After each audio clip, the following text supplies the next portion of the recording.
Everyone, good morning. কেমন আছো তোমরা সবাই? আশা করব সবাই তোমরা অনেক ভালো আছো।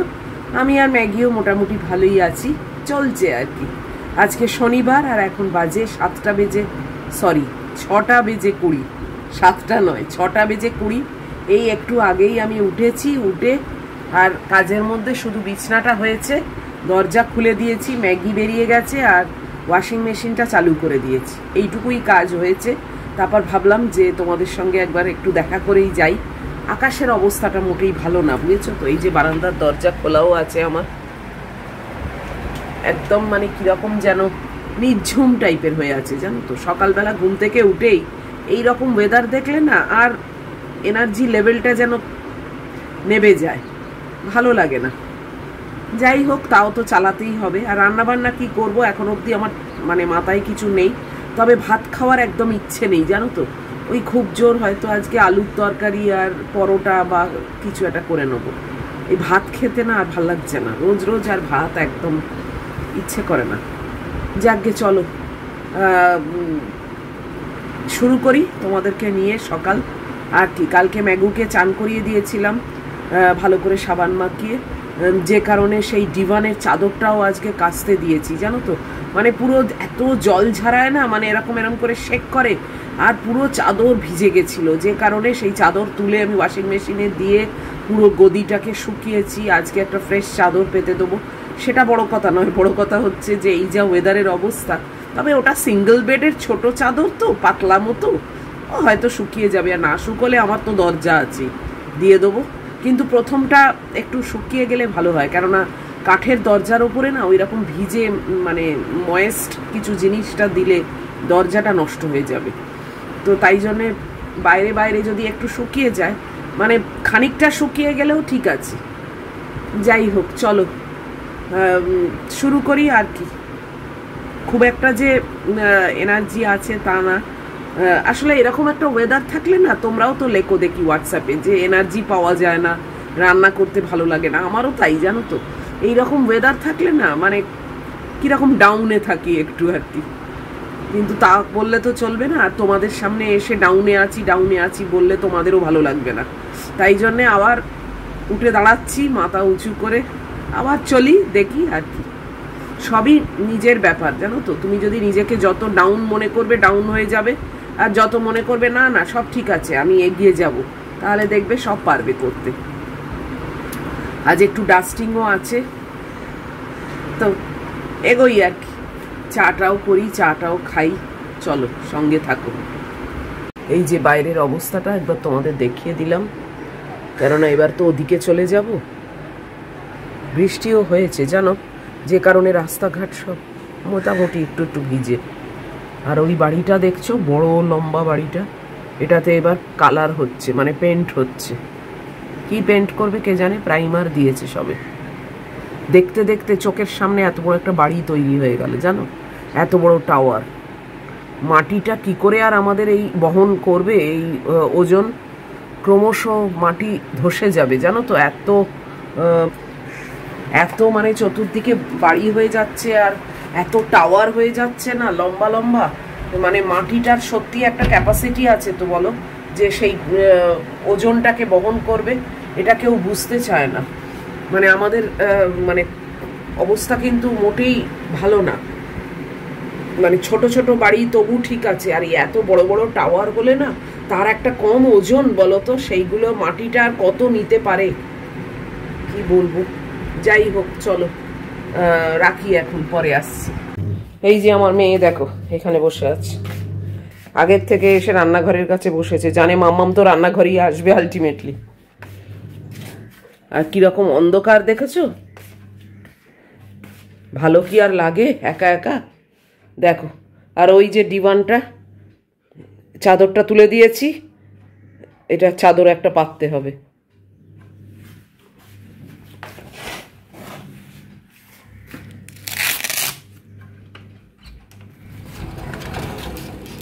জানলা খুলে তো দিলাম, দেখো আকাশ অবস্থা মোটেই ভালো না। বাইরেই অন্ধকার, তো ভেতরে আর কি হবে। দেখতে দেখতে 6:45 বেজে গেল, আমি বসে গেছি চা খেতে। এই যে মেয়েকে রেডি করে দিয়েছি, ও সকালবেলা আবার ডিওয়ার্মিংয়ের ওষুধও খাওয়া হয়ে গেল। এই বিস্কিটগুলো দেখেছো সব ভাঙা, এই দেখ, এটা তো ঠিক আছে, এই দেখ, এটা কোনো বিস্কিট? খেয়ে নি আর কি। ডিওয়ার্মিংয়ের ওষুধও ওকে দিয়ে দিয়েছি, ওইটা খাওয়ানোটা একটা পর্ব। 2.5 ট্যাবলেট, তো মানে ট্যাবলেট নয়, ক্যাপসুল টাইপের। এবার ও ওষুধ খেতে চায় না, জোর করে খাইয়ে দিতে হয় আর কি। যাই হোক, সে মিটে গেছে, এখন আমি চা খাই।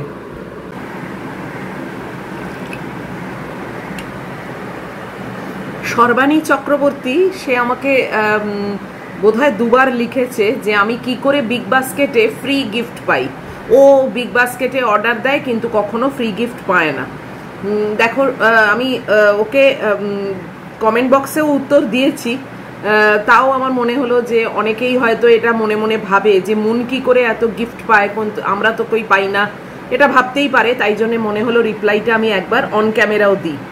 জানি না গো আমি কেমন করে পাই, বাট আমি প্রত্যেকবারই পাই এবং অনেক সময়তেই আমি সেটাকে রিমুভ করে দিই, মানে আমি চাই না আর কি। ওদের মানে এগ্রি আর রিমুভ থাকে, তো আমি রিমুভ করে দিই। কেননা মোস্টলি যখন আমাকে বারবার প্রত্যেক ক্ষেপে অনিয়ন দেয়, তখন আমার কাছে ওটা একটা বিরক্তিকর হয়ে যায়। কেননা কত আর পেঁয়াজ নোয়া যায় বলো, মানে 1 কিলো করে পেঁয়াজ, আমারও তো রাখার একটা ক্যাপাসিটি আছে, আর তারপরে আমি একা মানুষ, কত পেঁয়াজ খাবো, তাই জন্য রিমুভ করে দিই। আবার এক এক সময় বাসমতি চাল দেয়, এই দুটোর মধ্যেই মেনলি থাকে যে অনিয়ন আর বাসমতি রাইস। একবার মানে আলুও পেয়েছিলাম। তো দেখো, আমার এমনি আমি যখনই বিগ বাস্কেটে অর্ডার দিই, অনেক কিছু একসঙ্গে কার্টে জমাতে তারপরে আমি সেটা অর্ডার দিই। তো 1000-1200 টাকার ওপরে আমার সবসময়তেই হয়ে যায়। টুকটাক একটা আধটা জিনিস আমি অর্ডার করি না, আমি বেশ কিছুদিন ধরে কার্টে জমাই, তারপরে সেটাকে পে করে আর অর্ডার দিয়ে দিই, মানে প্লেস অর্ডার করি। তো হয়তো 1000-1200 টাকার ওপরে হলে গিফট দেয় নাকি আমার কিন্তু সত্যি কোনো আইডিয়া নেই, কিন্তু এটা ঠিক যে আমি প্রত্যেকবারই প্রায় পাই, বেশিরভাগ সময়তেই আমি পাই। মানে আমি যদি 10 বার অর্ডার দিয়ে থাকি এখনো অবধি, তাহলে আমি 9 বারই পেয়েছি। তো এই হচ্ছে আমার উত্তর। সত্যি আমার নিজেরই কিরম মনে হয় না যে প্রত্যেকবারই গিফট পাচ্ছি বাসমতি চাল আর নয়তো পেঁয়াজ, এটাই বেশিরভাগ দেয়। ম্যাগু এইমাত্র বেরিয়ে গেছে আর আমি এই ডিভানের চাদরটা পেতে নিচ্ছি।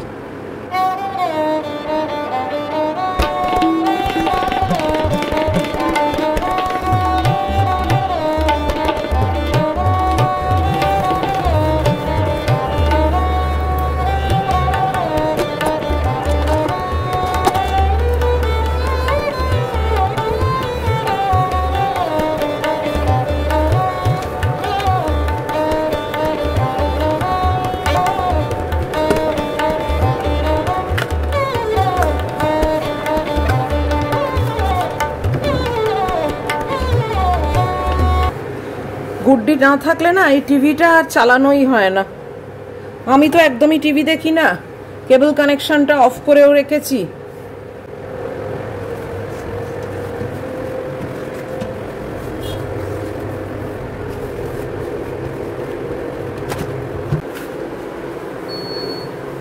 ওদিকে ওয়াশিং মেশিন শেষ হয়ে গেল। তোমাদের একটা জিনিস দেখাই, দাঁড়াও। এই যে ম্যাগি মার্ডার করেছে কালকে, দেখো খেলনাটা দেখতে পাচ্ছ, চিনতে পাচ্ছ? এইটার অবস্থা দেখো, এই দেখো, এটা ম্যাগি। একটা পা কালকে আগের দিন ছেড়ে দিয়েছিল, সেটা তোমাদের দেখাই। এই যে এই পাটা আগের দিন ছেড়েছিল,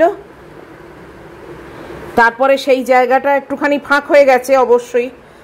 তারপর থেকে দেখো এই পোর্শনটা পুরো তুলো বার করে দিয়েছে। আমি তারপরে সেই তুলোগুলো প্যাক করে রেখেছি, জানো, তুলোগুলোকে আমি একটা প্যাকেটে প্যাক করে রেখে দিয়েছি। গুড্ডি এসে ওটার ভেতরে অপারেশন করবে, তুলো ঢুকিয়ে স্টিচ করবে, না হলে ও মানে পুরোটা ছেড়ে দেবে জানো, তুলো যে খাচ্ছে তা না, ছেড়ে না কিন্তু জানো, গুড্ডি যেসবগুলো টয় দিয়েছে সবই সফট টয়, কোনোটা ছেড়েনি, এইটার ওপরেই অ্যাটাক করছে কেবল। কি বলবো বলো, তাই জন্য ওপরে তুলে রেখে দিয়েছি, যে দরকার নেই তোর, আগে মানুষের মতো মানুষ হবি তারপরে এসব পাবি। বলো কি অবস্থা, গুড্ডি এসে ওই তুলো ভরে স্টিচ করে দেবে, তারপরে আবার দেবো।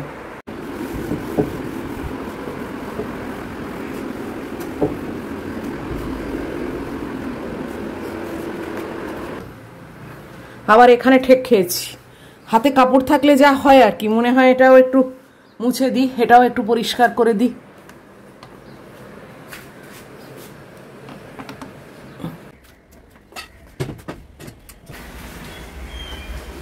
এই যে ডিভানের চাদরটা কি করে শুকোবে জানি না, দু পাল্টা করে দিয়ে আর লাভ নেই, এক পাল্টাই দিই।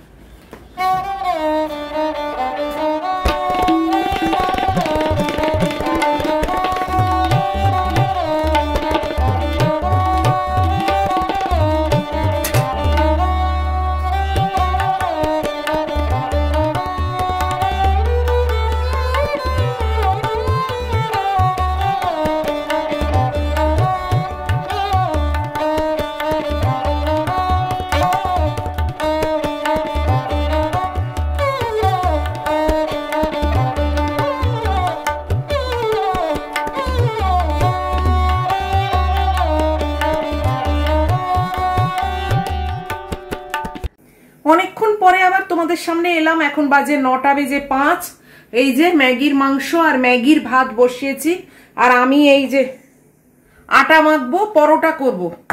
আমার আর ভাত খেতে ইচ্ছে করছে না, পরোটা করব আর আলু ভাজা পেঁয়াজ দিয়ে বা আলুর তরকারি, যা হোক একটা কিছু করব, মানে এখনো ডিসাইডেড নয়, তো এটাই করব, করে আমার রান্নার পাট শেষ। আর দুটো লেচি এক্সট্রা রাখবো, রাত্রিরে রুটি করে নেব। তো চলো সেগুলোই করি। পায়রা সন্তানকে খেতে দিয়ে দিয়েছি, ম্যাগি অনেকক্ষণ আগেই এসে গেছে, তো কাজগুলো এগিয়ে নিয়ে, এগুলো দেখানোর মতো সেরকম কিছুই নয়। আর সরি, কমেন্ট আছে, সেই কমেন্টের উত্তরটা আমাকে দিতে বলা হয়েছে, তো কমেন্টের উত্তরটাও দেবো। তো এইসব থাকবে আর কি। আর গুড্ডির 4th জুলাই ফ্রাইডেতে ছুটি ছিল, ওদের ইন্ডিপেন্ডেন্স ডে ইউএসএর, তো যে কারণে ও গেছে নিউ ইয়র্কে বেড়াতে। তো নিউ ইয়র্ক থেকে কিছু শর্ট ভিডিও পাঠিয়েছে, বললো যে তুমি চাইলে শেয়ার করতে পারো, তো সেইগুলো তোমাদের সঙ্গে পরে শেয়ার করে দেবো শর্ট ভিডিও আকারে, তাহলে তোমরা একটু দেখতে পাবে পুরো ভিডিও কাটসি বাই গুড্ডি, তো সেটা পরে হবে। তো এখন আমি রুটি, এই পরোটা আর আলুর তরকারি বা আলু ভাজা কিছু একটা করে নিই তাড়াতাড়ি।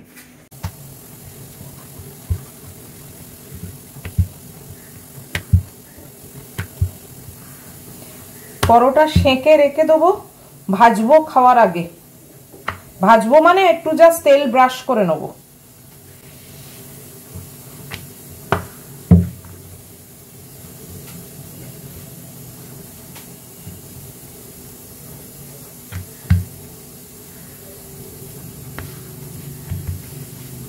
গুড্ডির সঙ্গে একটু চ্যাটিং চুটিং করতে করতে আমার দেরি হয়ে গেল জানো। ও নিউ ইয়র্কে বেড়াতে গেছে, এই 4th জুলাইয়ের 3 দিনের ছুটি, ফ্রাইডে স্যাটারডে সানডে, তাই জন্য নিউ ইয়র্ক ঘুরতে গেছে। এবার ডবল ডেকার বাসে চেপেছে, একদম ওপরে ছাদে বসেছে, বসে আর ভিডিও করেছে। আবার আমার জন্য কি পার্স না কি কিনেছে, শপিং করেছে, তাই সব বলছিল, সেই সব গল্প শুনছি, আর আমার এদিকে কাজের দেরি হয়ে গেল। যাই হোক, মাঝে মাঝে বাইরেটা এসে দেখে যাচ্ছি বৃষ্টি হচ্ছে কিনা। আমার সেই চাদর শুকোচ্ছে তো, আর আমার মেয়েকে তো দেখানো হয়নি না, ঘুরে চলে এলো, অনেকক্ষণ চলে এসছে, এখন তো 9:20 বেজে গেছে। এই যে আমার মেয়ে ঘুমোচ্ছে এখানে, এই যে কালকে চান টান করে একদম পরিষ্কার পরিচ্ছন্ন। হ্যাঁ তোমাকেই দেখাচ্ছি, হ্যাঁ ঘুমো এখন, ঘুমু ঘুমু করো। আবার ব্যাক টু কিচেন, পরোটাগুলো সেঁকে রেখে দিই, তারপরে আলুর কি করব সেটা চিন্তা করি, ভাজা না তরকারি না কি। চলো, এটা গরম হয়ে গেছে, আওয়াজটা না ভীষণ কানে লাগে আমার। চলো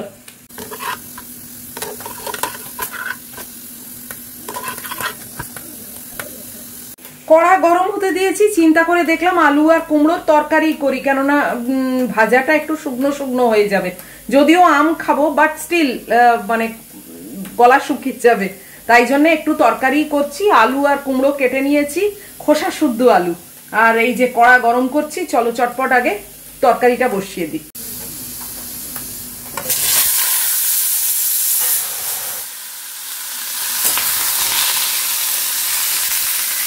অল্প করেই করছি, আমার মতোই একটুখানি, এক কারি করে না। রাত্রিরে আর এটা ভালো লাগে না খেতে, ফালতু জমে যায়।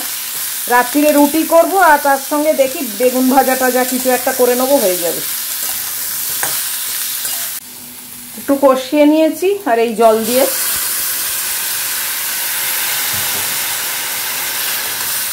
ঢাকা দিয়ে রেখে দেবো, সেদ্ধ হয়ে যাবে। ব্রেকফাস্ট নিয়ে বসে গেছি, তরকারিটা হয়ে গেছে, ওটা এখনো মানে বাটিতে ঢালিনি, কড়ার ওপরে চাপা দেওয়াই আছে। আর গ্যাস ট্যাস সব বন্ধ করে চলে এসেছি।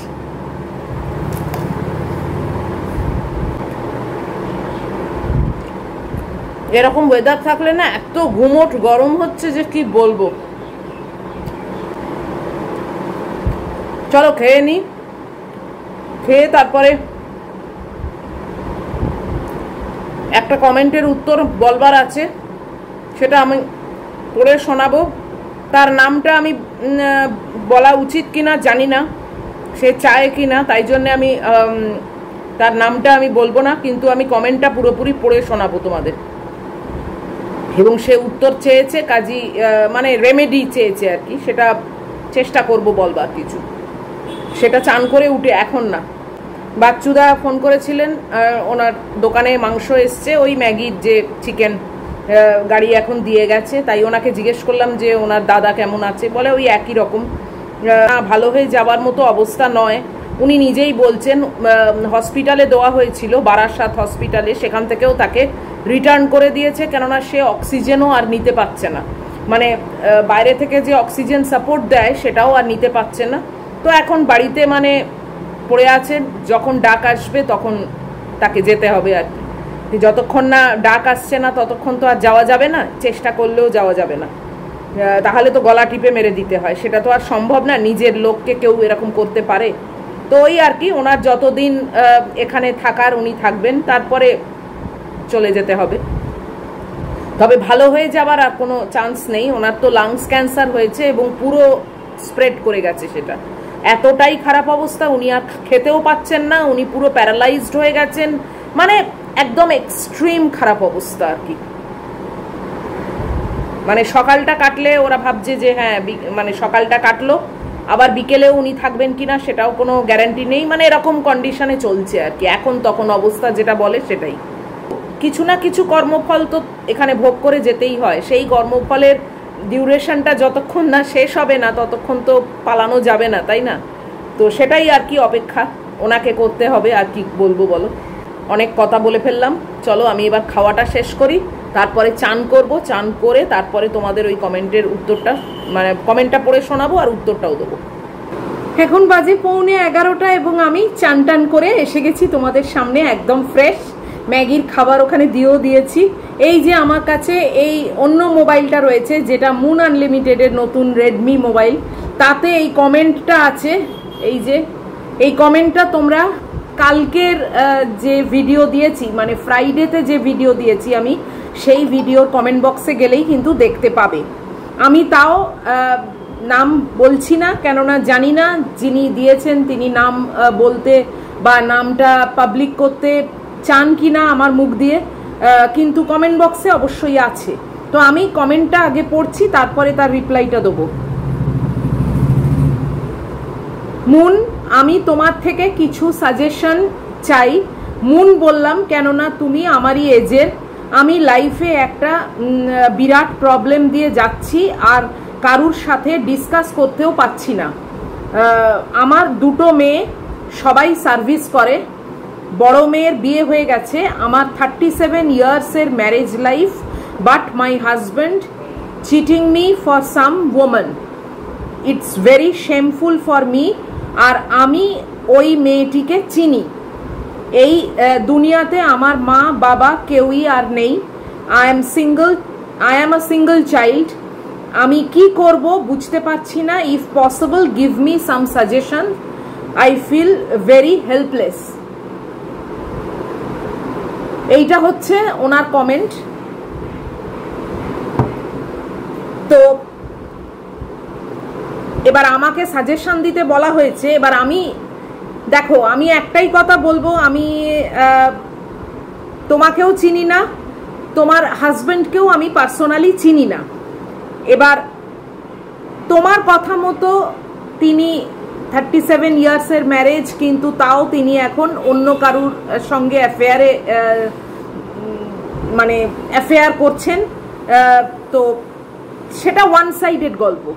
তিনি কেন হঠাৎ 37 ইয়ার্সের যে ম্যারেজটা সেটাকে সাইডে রেখে উনি কেন আরেকজনের সঙ্গে রিলেশনে জড়িয়ে পড়লেন, কি কারণ, এবং তিনি কি আগেও এরকম করেছেন নাকি এটাই তার প্রথম টাইম, এই প্রশ্নগুলোর উত্তর কিন্তু আমি এই কমেন্টের মাধ্যমে পেলাম না।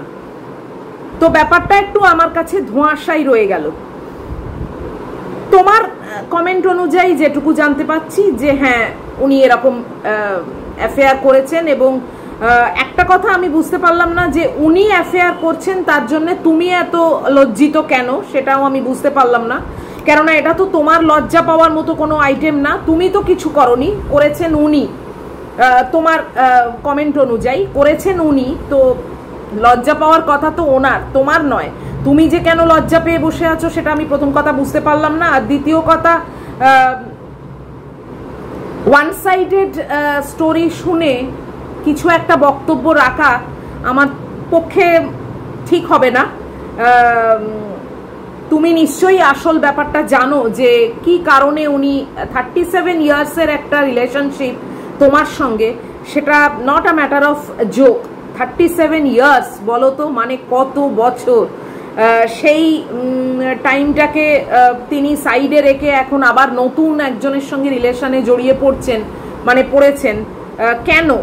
এই কেন জিজ্ঞাসার চিহ্নটা তুমি যদি জানো তাহলে তো বুঝেই গেলে, আর যদি না জেনে থাকো আমার মনে হয় তুমি সেটা ফাইন্ড আউট করো যে কি এমন জিনিস হলো বা কি এমন ঘটনা ঘটলো যে তার মনটা তোমার থেকে তার দিকে সরিয়ে নিয়েছেন তিনি।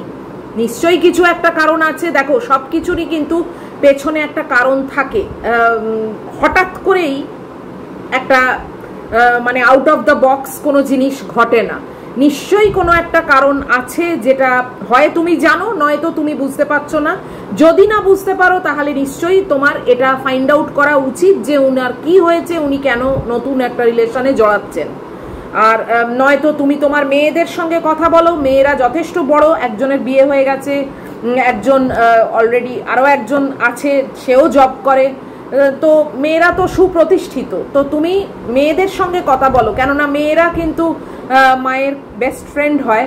তো নিশ্চয়ই মেয়েরা তোমার প্রবলেমটা শুনবে, এবং তুমি যেটা আমার কাছ থেকে সাজেশন চেয়েছো, আমি একজন আননোন পারসন, পুরো ঘটনাটা না শুনে, দুদিককার গল্প না শুনে আমি কি একটা কনক্লুশনে পৌঁছে যাব বলো? তোমাকে কি সাজেশন দেবো? আমি এটুকুই সাজেশন তোমাকে দিতে পারি যে দেখো, তোমার লজ্জা পাওয়ার মতো কিছু হয়নি। তুমি বরং যদি আসল জিনিসটা না জেনে থাকো, আসল কারণটা কি সেটা ফাইন্ড আউট করার চেষ্টা করো। আর এটাও করো যে তুমি তোমার মেয়েদের সঙ্গে কথা বলো, হাজব্যান্ডের সঙ্গেও কথা বলো যে কেন অল অফ আ সাডেন তিনি এরকম একটা কাজ করছেন। এছাড়া কি বলবো বলো? কেননা দেখো, আমি পার্সোনালি তোমাদের কারুকেই চিনি না। তো আমার পক্ষে হঠাৎ একটা সাজেশন দেওয়া তো ঠিক সমীচীন নয়। আর সত্যি কথা, একটা ঘটনার পুরো জিনিসটা না জেনে হঠাৎ করে একটা কনক্লুশনে পৌঁছে যাওয়াটাও ঠিক নয়। তো যাই হোক, এটাই আমার সাজেশন যে তুমি নিজেই এটার উত্তর খোঁজো, যদি না জেনে থাকো।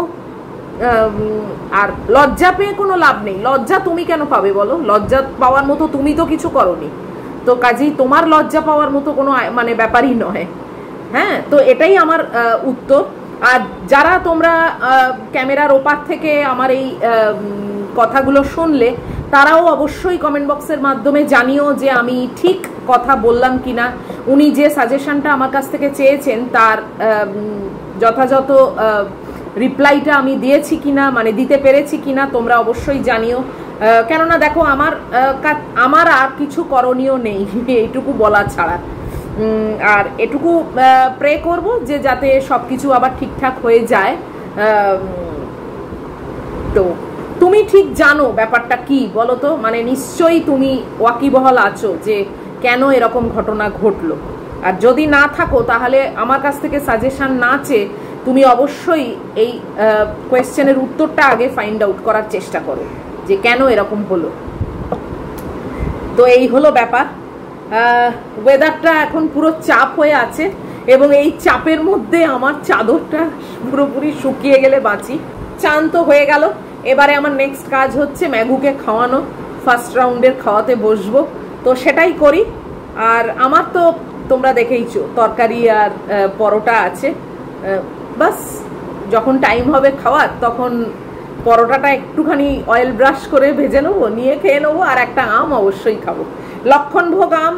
এক আধজন লিখেছো যে তোমরা কখনো শোনোনি নাম, আমিও যে শুনেছি তা কিন্তু নয়, জানো তো, আমিও এরকম নাম কখনো শুনিনি লক্ষণভোগ। ছোটবেলা থেকে আমি ল্যাংড়া শুনে এসেছি, হিমসাগর শুনেছি, দাশেরি শুনেছি, আর ফজলি শুনেছি। খুব বড় বড় আম হয় ফজলি, সেটাও শুনেছি, কিন্তু এই লক্ষণভোগ, অমুক ভোগ, তমুক ভোগ, এই সবগুলো আমি সত্যিই শুনিনি। ইভেন আমি ছোটবেলাতে আলফানসোটাও কিন্তু শুনিনি। আলফানসোটা আমি অনেক বড় হয়ে শুনেছি। হ্যাঁ, আর আলফানসো আম খুবই কস্টলি, সেটা আমার খাওয়ার কোনোদিন সৌভাগ্য হয়নি। এবং অত দাম দিয়ে আমি 200 টাকায় দুটো আম, ওটা আমি কোনোদিন খেতেও চাই না। টাকা অত সস্তা না, জানো তো, যে 200 টাকা দিয়ে আমি দুটো আম কিনে খাবো। তো যাই হোক, চলো আজকের মতো এই ভিডিওটাকে শেষ করে দিচ্ছি। এত অবধিও যদি তোমাদের ভালো লেগে থাকে তাহলে প্লিজ একটা লাইক, শেয়ার, কমেন্ট আর সাবস্ক্রাইবটা করো। অবশ্যই আবার দেখা হচ্ছে নেক্সট ভিডিওতে। টিল দেন তোমরা খুব ভালো থাকবে, সাবধানে থাকবে। Love you all.